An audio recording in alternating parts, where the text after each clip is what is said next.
Hello, welcome to Storytellers with Christy Lou. I am very excited tonight to welcome my guest, Lucy Kinsinger, who is an author and a speaker, a young mother.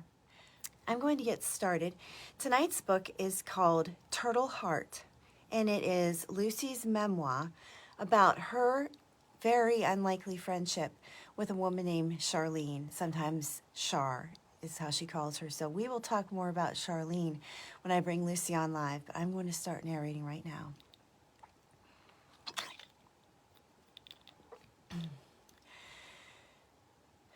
I heard the F word for the first time when I was 24.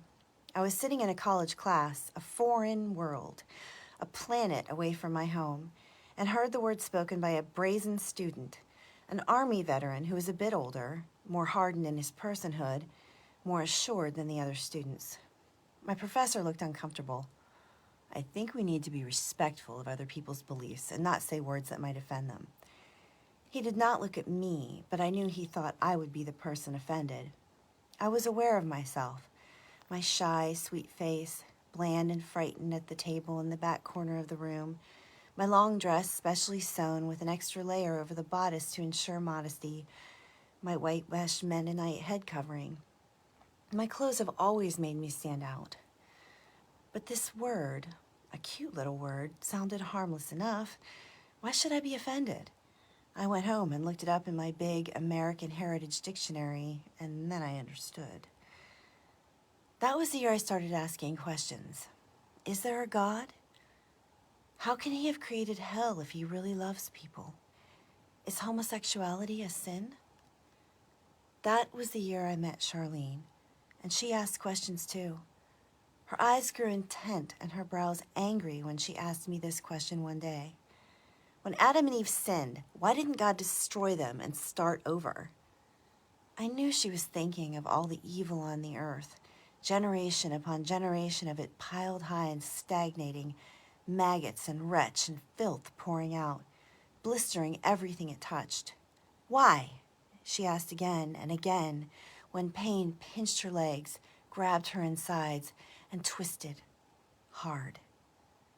Could God forgive a murderer? She asked another day. This time her face remained still and quiet, waiting. I knew the answer to that question. Of course he could forgive a murderer. He forgave Paul, and he murdered people. But maybe my answer seemed too simplistic, unsatisfactory, for she asked it again later. Charlene was a different sort of friend than I'd ever had before. The first friend I had who drank, the first who swore, the first who told me how it felt to smoke weed, how first you get the happies and then you get the munchies. I like to look at a certain picture of her when she was young, maybe 20. She stood with her chin profiled against the sea, a hippie bandana tied around her forehead and her shirt loose, something brittle and defiant in her face. The photo told me something about who she used to be before she became a frail old lady who hurt when you touched her. I thought it strange sometimes, the way I loved her. Growing up Mennonite, the kind who wear long dresses and coverings on their heads and believe in staying separate from the world. I had somehow believed Mennonites were not like other people. I thought we had different emotions, different thought processes, different driving forces from everyone else. Before I met Charlene, I would never have opened up to someone outside my circle because I assumed they could not understand me. Although I won't say she understood me. Not exactly. But our misunderstanding came from our two different souls, complete and unique in themselves, not from our different backgrounds. Our understanding came in the same way, reaching across time and space, perfect and untouched by circumstance. Outwardly, we were different on almost every level, one young and one old, one sheltered and one tough, one shy and one feisty. And yet, in the center lay a spot where we connected, where we shared nerve and muscle and bone like conjoined twins. At that place in our center, our hearts beat as one. Charlene understood me in a way the old ladies in church with their quilts and their gardens and their smug satisfaction with life, could never understand. She asked me another question once, a question that opened my eyes to something I had not known existed in the world. "Will you be my helpmeet?" she asked. But that comes later in the story.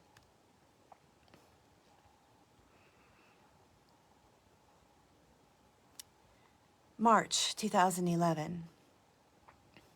I peer through fog and darkness, searching the beam of my headlights for the house number. 424, 413, 411. Ah, there it is. But I've already passed in the darkness. Give me a car and I will get lost. I passed the same road 3 times once, forgetting in the short time it took me to turn around that, yes, I needed to turn there, and sailed on past, my head in a cloud. This early in the morning, the streets, clouded white from their frequent salting during Wisconsin's long winter, are empty. I back up and pull into the driveway of 411 Lindew Avenue. The mint green shutters on this white cracker box house make it unique. I check my clipboard again. Charlene Brand. She's headed to the Barron Hospital. I already know from a conversation with Grandpa that she receives regular dialysis treatments, a process where her blood is pumped through mechanical filters in place of her kidneys, which no longer function. Grandpa is the one who introduced me first to this transport job. Recently returned from teaching school in another state, I've been looking around for a job I can pursue while writing. Grandpa volunteers for the government-funded Indian Head Transit, picking up old, sick, and disadvantaged people at their houses and taking them to doctor's appointments or grocery stores. He receives payment for his mileage, but not for his time. I don't mind about the time, I thought when he told me. I'll take my writing along. And so here I am, waiting outside Charlene Brand's house in the darkness. "She's a spicy one," Grandpa said in his gruff voice when I told him I would be driving her today. He chuckled, his chin up and his chest thrust out in the posture my family calls the Martin posture. One might think a person who stands like that is snobby, only Grandpa isn't. Or bullheaded. He might be that. "One time," Grandpa continued, "I told Charlene, well, it looks like we're going to get an Indian summer. And she said, real snappy, 'You white men think you can get whatever you want, but this year the Indians aren't going to give you an Indian summer.'" He chuckled again. "I like her, but she's a spicy one." A friend who also drives for Indian Head seconded Grandpa's warning. "She was real nice the first couple of times I drove her, but all of a sudden she turned mean." Their warnings intrigue instead of worry me. Charlene sounds like a challenge, and I like challenges when it comes to people. Like to feel the pleasant power of shy smiles and diplomacy in winning hearts. I know how to handle demanding old ladies. They need to feel they are in control and need a bit of petting. With those 2 requirements in place, these old ladies are as pleasant as popcorn. Does she know I'm here? Should I go to the door? When several minutes pass and no one comes out, I walk down the concrete path to her house, up 2 cement stairs, and knock on the door. Charlene, when she opens the door, is not the old lady I expected. She is wrist thin and as short as a 12-year-old, engulfed in a tan coat and a bulky fur cap. Instead of gray, curled coifs, her hair is black and short, with one wispy streamer that trails down her back like the tail of a limp garter snake. Her face is narrow and brown, her dark eyes slanted at the corners. Small rimless glasses give her a look of class and intelligence. Holding the doorknob for balance, she steps carefully onto the cement porch. "Burrito! It's cold out here." I introduce myself, smiling. Charlene smiles back, white teeth flashing, eyes snapping to life like a spinning pinwheel at the fair. Our spirits meet in the frosty air between us and shake hands. I like her immediately. Only it's more than a liking. I am drawn to her in the same way I must have been drawn to color and sound when I first opened my eyes to the world. I turn to lead the way down the steps. "Aren't you going to take my bag?" Charlene demands. Her tone of voice does not offend, but instead delights me. I take her bulging blue tote and hook it over my shoulder. Charlene holds the mint green railing in both hands and descends the 2 cement stairs, one slow, lurching step at a time. At the bottom, she looks at me. Give me your arm.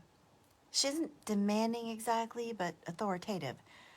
A wren of a general directing her army. She's so well drawn, isn't she? I don't think Lucy wasted one word in this entire book. The word choice and the style is just exceptional. So I'm going to go ahead and invite Lucy on. Yay! First try. Hallelujah. Yeah. So when you wrote your book, you told me in our pre-production meeting that almost from the very beginning, you knew there was a book in your friendship. Yes. How did you know that? Well, because we were so different. Like, yeah, I just saw that. Like the story lover in me saw the story in our friendship. And she intrigued me from the first, yeah, like you read, and you read beautifully. She intrigued me from the first time I met her. Like, yeah. And I just wanted to explore her and show who she was. And you said when we were talking, you said that she challenged your thinking on a number of levels. Did you find that true from the very beginning, or was it after you got to know her? I would say that was from the very beginning. The very first time I met her, she asked me, "What's your idea of heaven?" And so I tried to come up with an idea, to explain what I thought. And then she said, "Well, to me, my idea of heaven is being able to take care of all the baby animals," and that's what she stuck with. But she asked me that question again later, and it just she asked interesting questions, and she asked them in a way that you knew that she meant them. She was really asking, and so it made you think. Made me think.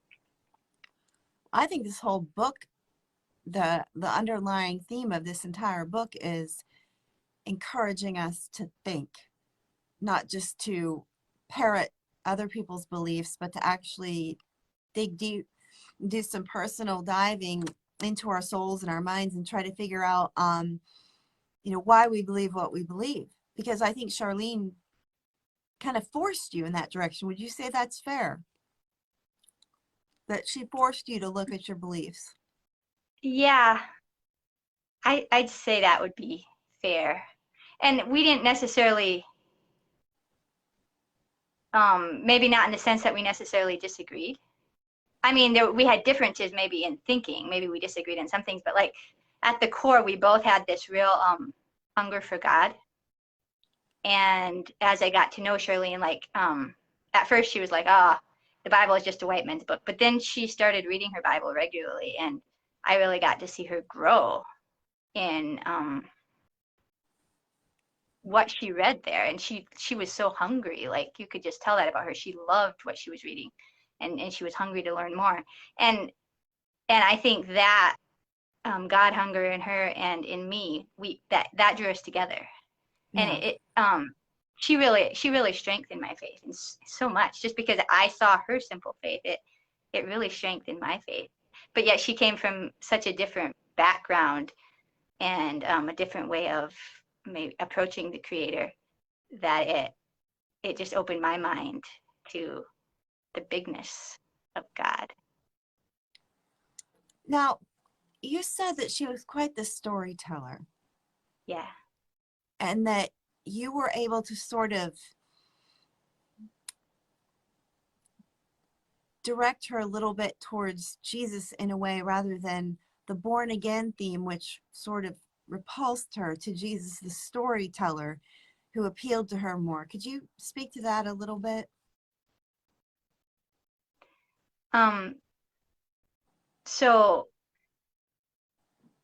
I had the idea in our friendship, or just in coming to God, being born again means you pray a little prayer and say, Jesus, come into my life, or whatever, forgive me for my sins, and then you're born again. And I'm not discounting that at all.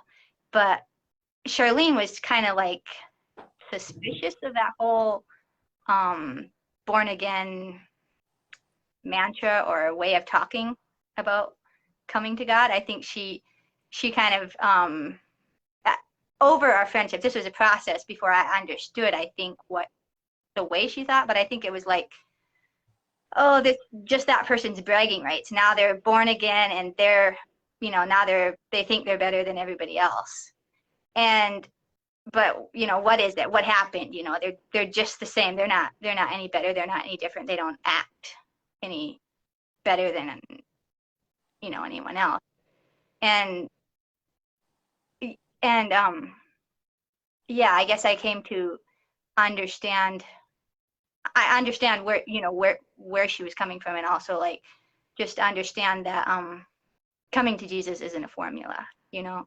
I mean, yes, it does involve prayer, and it does involve giving our lives to Him, but it's so much deeper than having a certain moment in time. It's a journey, and different people are going to come differently to God and to Jesus. But it's a life. I mean, it's a heart, a turn toward God. I think a turned toward God heart is the way I would put it. And the heart was a pretty big theme, both metaphorically and physically, for Charlene. She had a weak heart, correct? Yeah. Yeah, she did. And how did that all come about? Was she born with a poor heart, or did it evolve? No, when she was young, she had about a rheumatic fever, and that gave her a weak heart. Then she had just complications as she got older, and so yeah, when I remember at one point I asked her what she wanted for her birthday, and she told me she wanted a turtle heart. And should I go ahead and tell that story? Yes, please. Okay. So she told me she wanted a turtle heart. And she said, so then she explained what she meant. She said one time the neighbor man got a turtle and he wanted turtle soup. So he asked her to come over and he asked her to help him cook it. So they chopped off the head and they hung that turtle by the clothesline. And it was, anyway, she said, but the heart, they when the turtle stopped moving around, they cut it open and they took out the heart. And she said the heart was still beating. And so she took the heart and she put it on the kitchen counter, and she said it was a month before it stopped beating completely. She said every week a section of the heart would stop, but she said it was a month before it stopped altogether. And so to me, that turtle heart, that continually beating turtle heart, it became symbolic of who Charlene was, for one thing. Like, she was this very frail little woman, very sickly woman, but yet she was strong. She kept on going, through it all, she kept on going. But then it also, even more than that, like it in my mind, I got a picture of who we are as people, and we are asking in all of us, whatever our situation, whoever we are, we don't live up to what we want to be. There's so much more that we want to be. And I saw that in Charlene. Like, I saw that so real in her. Like, she wanted to overcome her temper and her anger from her past. She wanted, her swear words. That was very, very difficult. There was so much, she wanted God. I saw that hunger in her. And so, like, to me, just that cry that I saw in her heart, that turtle heart, was symbolic of that. A new heart is that's what she was asking for, and that's what we're all asking for. Yeah, in our pre-production meeting, you were saying that we think, we all want to be something different than who we are currently. We all want to be transformed in one way or another. And, Yeah. I the idea of somebody viewing born again as thinking you're better than other people is totally foreign to me. I've never heard anything like that before. I know there are a lot of people who object to the idea of Jesus being the only way to God or the only way to heaven. You know, a lot of people have a problem with that. But the idea that somehow it makes us better or different, that had to have been very shocking to you as a person. Did you respond to that in a way that made her feel comfortable when she said that, or did you just kind of like stay quiet and process it on your own? So I think it was more like that. Like you, I always thought of born again as a wonderful miracle. And so Mm-hmm. I was, talking to Charlene, telling her, you need to pray this prayer, ask Jesus into your life. And well, she said, I've asked Jesus into my life. I don't know how she said it, but in her mind, this was a decision she had already made. But I was looking for, like, I want you to have this transformative moment that I can see, and then I can know, oh, you're a Christian, because I was worried. I was worried about her Right. salvation. Sure. Sure. So, but then as I got to know her better, and just some stories she told me, and her stories had a way of opening up my mind. She never told me in so many words, well, I think, born again people think they're better than other people, but just some stories she told me about someone that she knew that was born again, and just nothing necessarily negative about that person, but just all of a sudden, the way I heard her story, I'm like, oh, okay, I think I understand why I've always kind of sensed this skepticism from you about the whole born again concept. It's because yeah, um, kind of like, you prayed this prayer, you said this formula. In my mind, I'm saying it in my own words, and then now all of a sudden you're better than everybody else. Yeah. And it just kind of like, oh yeah, I get why you're skeptical about this, like I Mm-hmm. never thought of it that way, but it makes sense to, I understood. Right. Yeah. Well, it seems to me there was nothing simple about this friendship. Everything about it had multiple layers of meaning, and it was very complex. Um, I don't have the opportunity or the option to read the entire book aloud tonight. What did she mean by "Will you be my helpmeet"? Well, Charlene, I learned, as I did not know at the beginning of our friendship, and I learned um, into our friendship, and I realized with shock, she, well, at least for part of her life, she was lesbian. And so I think she was just asking me to be her special person. Um, and so we never like, yeah, we never like really, I never really pounded out of her, what exactly did you mean by that?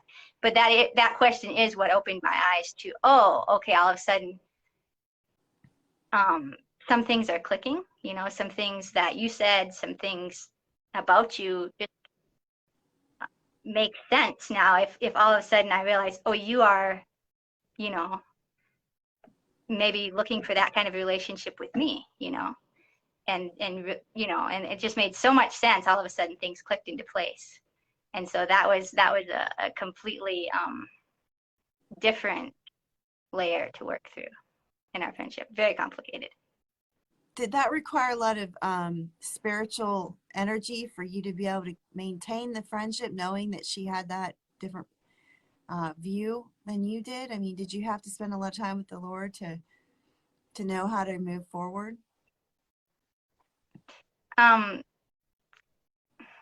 I think, like, I struggled, like, it just caused me to question my beliefs about homosexuality. Like, I thought it was wrong.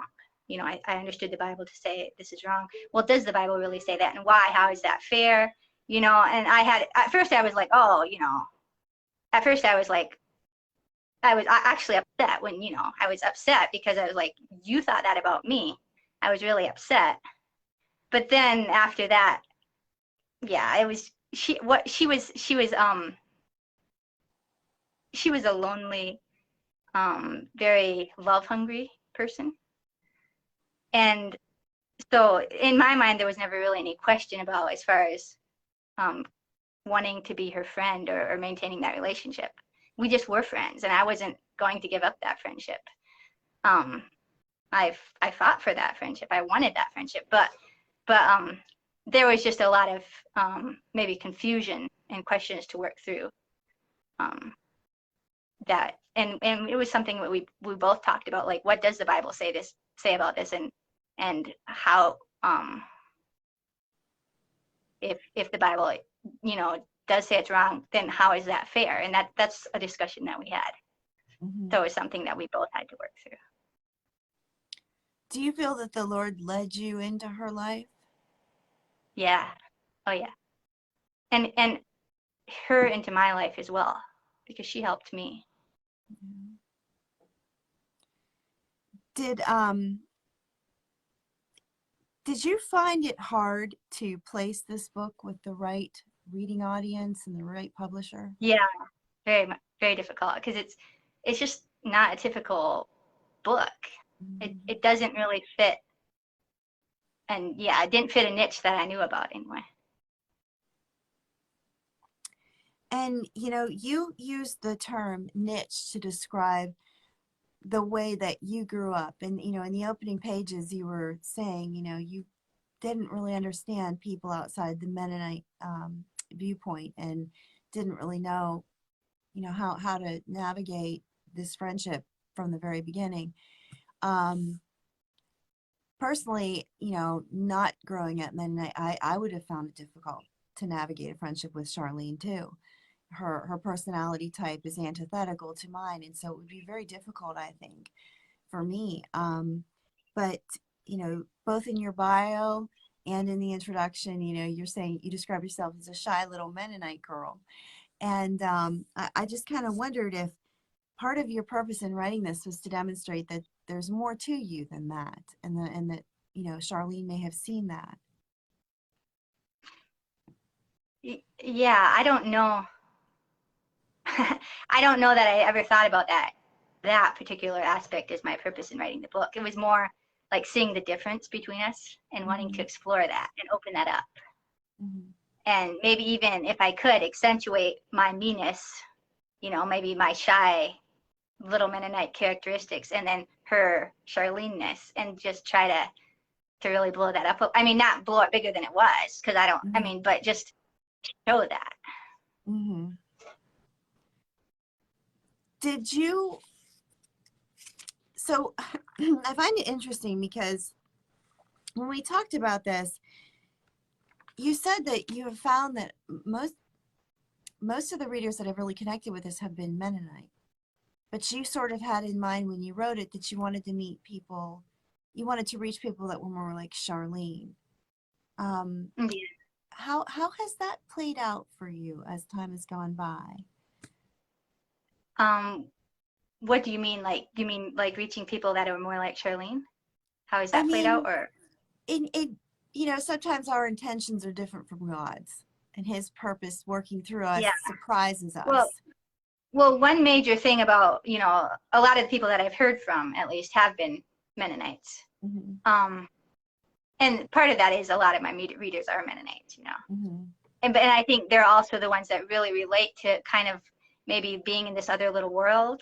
Mm-hmm. And then, you know, you meet somebody that kind of blows you out of the water, and you're like, oh, okay, so I see Jesus there, you know, not where I expected. And a lot of people from a sheltered background, maybe more than someone from a more mainstream background, really get that. And they really understand some of the emotions I was experiencing.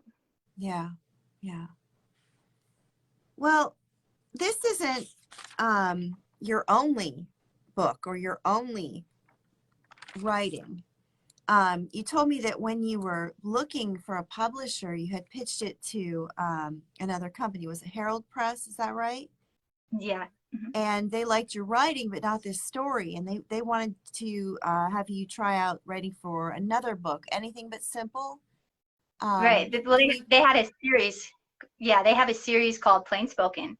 And so the idea is just there's a lot of Amish fiction out there, which is not written by Amish people generally themselves. So their idea was to give plain people a chance to tell their own stories, and just they're people, and be able to actually show their lives the way they are. And so they wondered if I would, write a book for the series. They had different plain groups, how to write conservative Mennonites, Mm-hmm. Amish, different people writing for the series. So they asked me to do a proposal, and so I did. And the book that came out of that is called Anything But Simple, My Life as a Mennonite. And that one explores my journey as a person and as a Mennonite. And yeah, just that journey in northern Wisconsin, which is where I grew up. Yeah, same community that Charlene, the Turtle Heart is set in, but just more about my life, I guess. And is it a memoir also then? Or is it It's a memoir fictionalized? also. Okay. No, it's a memoir. Yes. And you also write a column, is that correct? I do. Yes, I write a column for Anabaptist World. Okay. And so you're basically nonfiction then, as a general rule. Yeah. Yes. And I'm currently working on creative writing curriculum also, which would also be nonfiction, and a blog, which is nonfiction. But the funny thing is, I love fiction. Like when I was younger, I always read fiction, and it's only when I started writing nonfiction myself that I started reading more, reading more memoir and books like that. Someday maybe I'll actually return to writing fiction, the way I originally intended. We'll see. Well, a lot of people won't read novels, but will read nonfiction. I don't know why, but there are people, especially men, they'll pick up a memoir, they'll pick up a nonfiction book, they'll pick up a newspaper, but they won't pick up a novel. So you may be able to reach more people having written in this genre. Yeah, maybe. But we haven't really spoken to one of Charlene's key characteristics. She was a quarter Ojibwe, correct? Yes. And she really identified herself, even though she was, not full blood, she did identify herself with that culture. And storytelling was a big part of her life. And we talked about Jesus, the storyteller, and how Charlene's storytelling always had like a deeper level of meaning and a deeper layer, and just, and so did Jesus's. And you said that actually had an influence on your faith and helped you understand it's more about relationships, your relationship with Jesus as opposed to some kind of formula. Yeah. Actually, can I tell another story that Charlene told, which will maybe illustrate that a little bit? So one thing, as one thing I had been taught is that, and that the Bible, I believe the Bible teaches it, is we should pray to God, and so then, Catholic Christians, when they pray to Mary, to me that was very wrong, and it still is very wrong. And so like I couldn't, and so I would have just said, yeah, like if you're praying to Mary, that's wrong, that's a sin, and you're not going to go to heaven unless you repent, or at least that way. I don't know if I would, whatever. Yeah, I would, it's wrong to pray to anyone but God. And one time Charlene, I don't know if I said that to Charlene in so many words, but we talked about that. It talked about praying to Mary. And one time she told me when she was young, she said she prayed to Mary because she went to Catholic school, and that's what she was taught. And to her, that was part of worshiping God and worshiping Jesus. She said, one time she said there was a dog that used to always follow her when she would go to school, and she got so tired of it. One time she was walking across this trestle bridge, and the dog was following her, and she kicked that dog as hard as she could. It was over a river. She kicked that dog as hard as she could, and he landed down in the river below. And she said she doesn't know what happened to him. She said praying to Mary wasn't wrong. She said, but kicking that dog off the bridge was wrong. And it just clicked. It made sense. And like, yes, I mean, there are things, I mean, there are real rights and there are real wrongs. But when we come before God, he comes to us in our heart and he speaks in the place that we know, down in the center of our heart where there's not a question of what's right or wrong. It was wrong for Charlene to kick the dog off the bridge, but worshiping God in the way that she knew to worship God, even if I feel that her understanding was faulty, that worship was pure.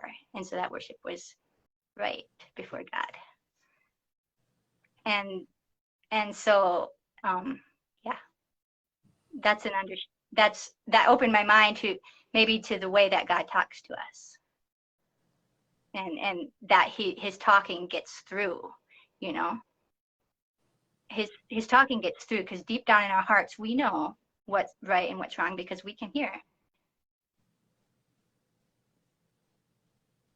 And sometimes we have our wires crossed and get some details wrong, but yeah. I think there's an obvious difference if you're looking for it between wrong and misguided. Yes. I think if you don't take the time to read the Bible and to figure out what exactly is being said and then to follow, a good Bible will have marginal notes, footnotes, and you can follow from one scripture to another. Something in the New Testament might have a reference back to the Old Testament. And if you follow that thread, you get a much better understanding. To me, praying to Mary is simply misguided. I think that they think they're doing what's right. I don't think they're saying that Mary died on the cross. To me, it's misguided. I'm sure that she lived with the regret of kicking that dog off the bridge for the rest of her life. That's, you know, it's hard when you talk to somebody who has regrets and brings them up and you know there's no fixing them. And it's hard when somebody has been raised a certain way to believe something that they believe is a fundamental core value that is right and justifiable, to try to persuade them otherwise. And sometimes we wonder if that's even what we're supposed to do. To me, one of the greatest tragedies of our culture is that as Americans, we are allowed to own Bibles and read them. And a lot of people make the excuse that it's hard for them to understand the Bible, or it's hard for them to find the time, or they fall asleep while they're reading it, or something like that. And to me, it's all it is self-deprivation, because they could be learning so much, and they could be understanding exactly what God and Jesus do want you to understand simply by reading it. I mean, people have died for the right to read their Bible, to have it translated in their language. And I'm very glad that you were able to inspire Charlene to read and to know why she Yeah, was, because believing what she it did. changed her so much. I mean, it brought her so much peace. I could see that. It made her ask questions, it made her seek, but it also brought her peace. Mm-hmm. Learning to know the heart of God through the Bible reading. Yeah, it was really wonderful to see that in her. How long were you friends? How many About years? 2 years. About 2. And she did pass away in 2013 or 14. Is that right? 2013. Yeah. Yes. Okay. And had she changed a lot in the 2 years that you met her Well, inwardly? I think that the biggest or the biggest change that I could put my finger on, and I talked about how the Bible brought her peace, or reading the Bible and coming to know God, was her fear of death. Like when I knew her, like the whole time I knew her, she was terrified to die. She was terrified to go to the hospital. But then when she actually did die, she had to go in for a surgery. Well, no, she had to. Yeah, she was just not feeling good, and then she went in, and then she ended up having to have surgery. But she was so brave and she was so different than every other time that I had seen her at the hospital. Like she was always like just on edge, so snarly, you know, just snapping at everybody in her cat. And she was so different. Like she went in, she was friendly, she said whatever the creator, it's in his hands, whatever he wants or whatever he says, you know, I'm okay with that. And that was, it was really amazing to me, and it gave me peace about her death because of how she faced it and because of the peace and the courage that I saw in her. Mm-hmm. So in And the end, also she yeah, go I ahead. said, and also like the just her resting in the hands of the creator. Mm. So in the end, she did get her turtle heart, didn't she? Yeah, yeah, It really is a beautiful book. And as I told you, I mean, I'm privileged to work with Elk Lake authors, and I've done a lot of reading in my day. And as a writer myself, I really appreciate your skill with words. You really are a very talented writer. And I genuinely hope that you're going to have a bigger audience because I think there are a whole lot of people who need to understand, you know, how God can work through friendships and connect people at just the right time. You know, when there's God knew there was 2 years. That was what you had was 2 years. yeah, yeah. And I'm very glad that you went to Elk Lake and got this published because I think there's a whole lot of people who need to hear this story. And as I said, I really hope you will get some speaking gigs and broaden your audience that way. Excuse me. I'm going to have to cut this short because my voice is not strong. So I just want to thank you and wish you all the best. It was really, really great being on with you. Well, thank you. It's my privilege. Take care. Yes, you too.